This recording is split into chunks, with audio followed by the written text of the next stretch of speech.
Ça me rappelle l'époque de Martin Luther King et de Rosa Parks pendant la ségrégation aux États-Unis. Pourquoi les hommes noirs sont discriminés dans les transports en commun en France? C'est à cause de plusieurs stéréotypes, plusieurs clichés véhiculés sur la communauté noire que les hommes et les femmes noirs sont discriminés dans nos transports en commun. Et il faut que cela cesse. Vous l'avez tous remarqué, ces discriminations que vivent nos frères et sœurs, nos semblables de couleur et de douleur dans les transports en commun en France. On vit de la discrimination dans les bus français, dans les trains français, dans les métros français, dans les TGV en France. Comment se traduisent ces discriminations que nos frères et sœurs de douleur et de couleur vivent au quotidien dans nos transports en commun en France? Déjà, lorsque vous rentrez dans un train ou dans un métro ou dans un bus, vous le remarquerez que les Noirs s'assient à côté des Noirs. Les Noirs s'assoient, à côté des Noirs. Les Blancs se mettent avec des Blancs. Et les minorités visibles se mettent entre eux. Entre elles. Je suis un peu sous le coup de l'émotion. Voilà pourquoi je perds un peu mon latin.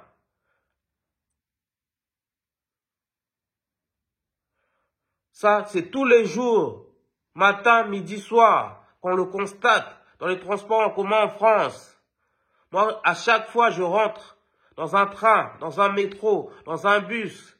Je m'assois où il y a de la place. Mais tout le monde n'agit pas comme moi. Au contraire, la majorité des gens, la majorité des Français, de toute origine confondue, s'assoient à côté de leurs semblables dans les transports en commun. Les Noirs s'assoient avec les Noirs et les Blancs ne s'assoient pas à côté des Noirs. Il faut le dire. C'est à cause des stéréotypes, des clichés sur l'homme noir, sur la femme noire, qu'il y a de la ségrégation dans les transports en commun en France. Cela ne peut plus durer. Les Noirs ne sont pas sales. Les Noirs ne sont pas mauvais. Les Noirs ne sont pas tous des voyous ou des délinquants. Les Noirs sont courtois. Les Noirs sont des Français de première zone comme tous les autres Français. Nous ne sommes pas des Français de seconde zone. Et cette ségrégation dans les transports en commun, il faut que ça cesse. Et ça n'arrête pas qu'au fait de s'asseoir à côté des Noirs ou non, mais aussi dans les transports en commun, il suffit qu'un Noir se mette à parler un peu plus fort, il est dévisagé du regard, il est fusillé du regard. Moi, je le constate régulièrement lorsque je suis dans un train, dans un métro ou dans un bus. Il suffit qu'il y ait un petit groupe de mamans noires, africaines, qui parlent un peu plus fort que les autres. Il faut observer les regards qui les fixent. Ça murmure derrière leur dos. Ça chuchote. Ça parle mal sur nos mamans qui n'ont fait de mal à personne.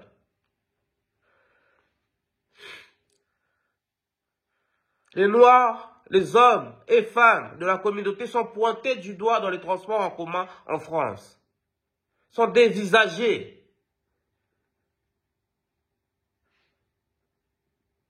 Les Français autochtones ne veulent pas s'asseoir à côté des Noirs dans les transports en commun. Fuient les Noirs dans le bus, dans les métros, dans les trains, dans les TGV et préfèrent s'asseoir à côté des Caucasiens.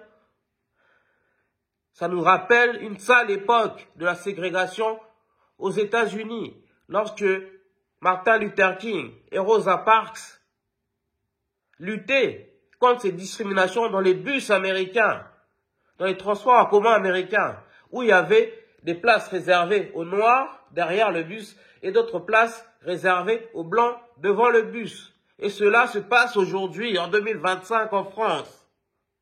Il faut que ça cesse. Et j'ai remarqué aussi, il suffit qu'un Noir s'assoie sur une place et qu'un Blanc vienne. Le Blanc est obligé de se lever et de laisser la place à un Caucasien, à un Français d'origine. Sinon, il est tout de suite mal vu. Et je le vois aussi avec les femmes enceintes. Lorsqu'une femme enceinte entre dans le bus, entre dans le métro, entre dans le train, lorsqu'elle vient sur les places pour choisir l'endroit où elle va s'asseoir, s'il n'y a plus de place, c'est le Noir qui est contraint de se lever, de laisser la place à la femme blanche enceinte. Et cela ne peut plus durer. Parce que si le Noir ne laisse pas la place à la femme enceinte qui est debout à côté, c'est le Noir qu'on pointe du doigt. C'est toujours la faute des Noirs dans les transports en commun, dans les bus, dans les trains, dans les métros, dans les TGV. Et lorsque tu es noir et tu as le malheur de ne pas payer ton ticket, les contrôleurs ne t'épargnent pas. Les contrôleurs ne discutent même pas avec toi. Peu importe les origines du contrôleur. Je ne suis pas en train de stigmatiser une communauté ou une autre. Je suis en train de parler des faits, de ce que nous constatons, de ce que nous constatons tous dans nos transports en commun. D'accord? Les contrôleurs, qu'ils soient noirs, arabes, blancs, jaunes, ils sont plus durs avec les noirs, les femmes et hommes de notre communauté qu'avec les autres communautés. Ils sont plus durs avec les hommes et les femmes noirs qu'avec les Français d'origine, les Français autochtones, les Français caucasiens. Et lorsque tu es un homme noir ou une femme noire et tu n'as pas ton ticket, mais ils ne te laissent aucune chance. Parce que moi, j'ai déjà vu des contrôleurs et qu'une dame n'avait pas son ticket ou s'était trompée de trajet et son ticket n'était pas valable et que le contrôleur lui a dit seulement « La prochaine fois, madame, ce sera une amende. » Ils ont mis en quelque sorte un avertissement. Les hommes noirs et les femmes noires n'ont pas droit à cet avertissement dans les transports en commun français. Sur cette chaîne, on dit les termes. D'accord? Désolé pour les sensibles, désolé pour les fragiles, désolé pour les hypocrites qui veulent que les Noirs de France souffrent en silence. Sur cette chaîne, on dit les choses telles qu'elles sont. Et on le dit avec tact, on le dit avec empathie, on le dit sans l'objectif de diviser. Je ne suis pas là pour diviser, je suis là pour lutter contre les discriminations. Et ces discriminations ne peuvent pas durer parce que ça nous rappelle la sale époque de l'esclavage, ça nous rappelle la sale époque de la colonisation et ça nous rappelle cette époque-là de la ségrégation aux États-Unis, dans les transports en commun notamment. Parce que Rosa Parks et Martin Luther King, s'ils voient ces discriminations que les Noirs vivent dans les transports en commun en France, ils peuvent se retourner dans leur tombe. Ils vont venir nous hanter la nuit.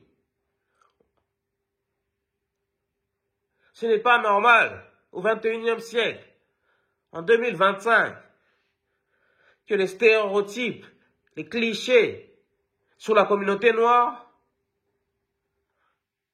soient la cause des discriminations dans les transports en commun qui touchent nos semblables. C'est vraiment frappant dans les transports en commun, ces discriminations que nous vivons.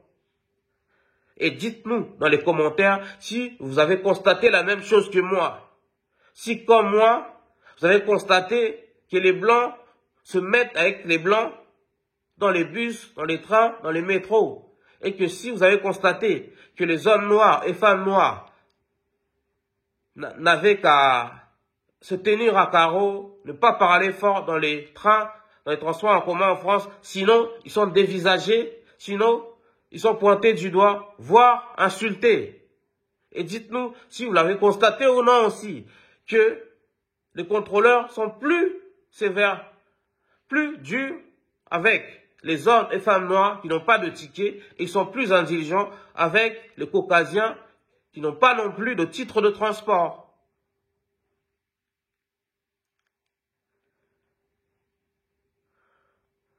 Et ces discriminations se traduisent notamment par ce phénomène que je ne comprends pas.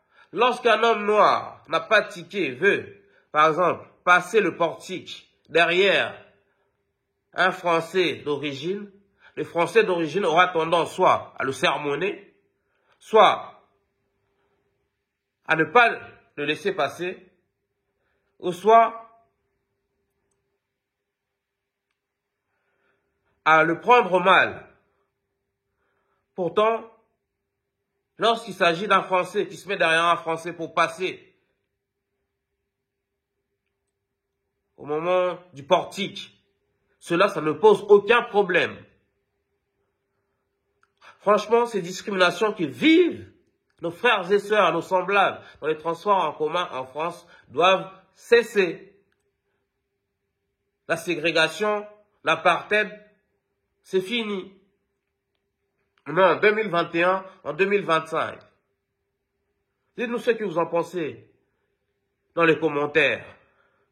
Si vous aimez cette vidéo, likez, commentez, partagez, mais surtout, les Warriors, c'est très important.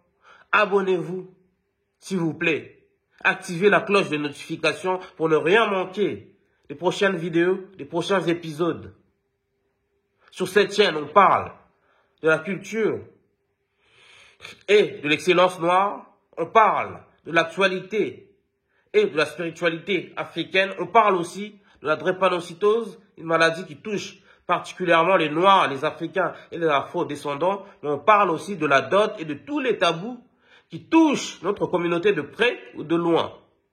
Mais surtout, dites-nous dans les commentaires si vous avez constaté ces discriminations envers nos semblables dans les transports en commun en France. Réagissez, donnez votre avis, restez courtois bien sûr.